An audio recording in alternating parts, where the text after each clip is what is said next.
the storyteller presents The Emperor's New Clothes. Follow the story in your book and listen for this chime that tells you when to turn the page. And now, our story. Once upon a time, there was an emperor who was so fond of new clothes that he spent all his money on them. The only reason he ever left his castle was to show off his beautiful garments. Now, the emperor's city was large and very busy. In such a place, a few dishonest people can always be found. One day, two strangers were seen talking to a group of townspeople. Ah, yes, we have traveled a long way. We are weavers of great skill, renowned You've the never world seen over. such colors and patterns as we weave into our fabrics. But our cloth is more than beautiful. Yes. You see, when clothes are made from it, the cloth becomes invisible to some people. But bright and able people will have no trouble seeing the cloth. It's only invisible to those who are unfit for office or very foolish. They will never see the fine and beautiful clothes we weave. The emperor's messenger overheard it all and rushed off to the palace. And then, Your Majesty, they said, not only is it wonderful cloth and beautiful patterns, but foolish people can't see the cloth. Neither can those unfit for their offices. Yes. Only bright and able people would ever be able to see it at all. Oh, yes. Those would be just the clothes for me. Oh, yes. Yes, indeed. Perfect. If I wore them, I could find out which people in my empire are unfit for their jobs. I could tell the wise ones from the fools. Yes. I must have some of that cloth at once. Where are my noblemen? Guard! Attendants! Someone! Get in here! Yes, Your Majesty. Coming, Your Majesty. Ah, there you are. You, get those weavers here at once. Yes, Your Majesty. You, set up a room for the looms. You, get them anything they need. The finest silks, the best wools, the purest gold thread. And you, pay them more than they ask. Yes, Your Majesty. At the emperor's command, therefore, the two weavers and their looms were moved into the castle. They demanded the finest silk and gold thread, but hid this precious stuff among their own belongings. Not a single thread was ever put on the looms. As they pretended to work, they laughed merrily at the cleverness of their trick. See? I told you we could make cloth without bothering to learn to weave.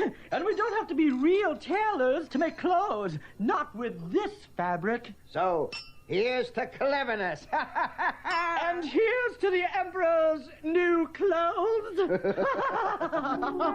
Naturally, the emperor was most eager to see the new cloth. He worried, however, when he remembered that anyone who was foolish or unfit for office would not be able to see it. Of course, I have no doubts about it myself.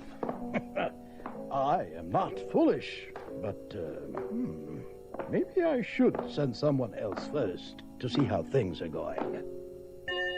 Now the emperor knew that his faithful old minister was a man who always performed his duties very well. Surely such a person could see how the cloth looked. So the good old minister was sent to the room where the two weavers were working at their empty looms. Good morning. Good grief. The poor man was horrified to discover he could not see a thing. Oh, dear. The weavers explained the rare beauty of their cloth. We hope the Emperor will be pleased. Do you like our red and gold design here? Oh, and you must feel how soft and silky. Light as a feather. Do you think he will like it? Do you? Well, I... Is it possible I am a fool? Am I unfit to be minister? I must never admit I cannot see the cloth. Yes. This is truly beautiful cloth. Delightful. Such patterns, such colors. I knew you would like it. I will certainly tell the Emperor how pleased I am with your work. Then, of course, the fake weavers demanded more money and more silk and gold thread to finish their work. Again, the precious stuff was hidden among their own belongings. Not a single thread went onto their looms. Finally, the emperor, accompanied by his grandest noblemen, came to see the cloth. The clever tricksters again explained their work. Isn't this a fine design? Notice how nicely we have worked in the gold threads. This is terrible. I see nothing at all. Am I a fool? Am I unfit to be emperor? Oh, yes! The cloth is very beautiful. I will be most happy to wear clothes made from it. Please, have them ready for the great procession which I will lead tomorrow. Oh, yes. Really?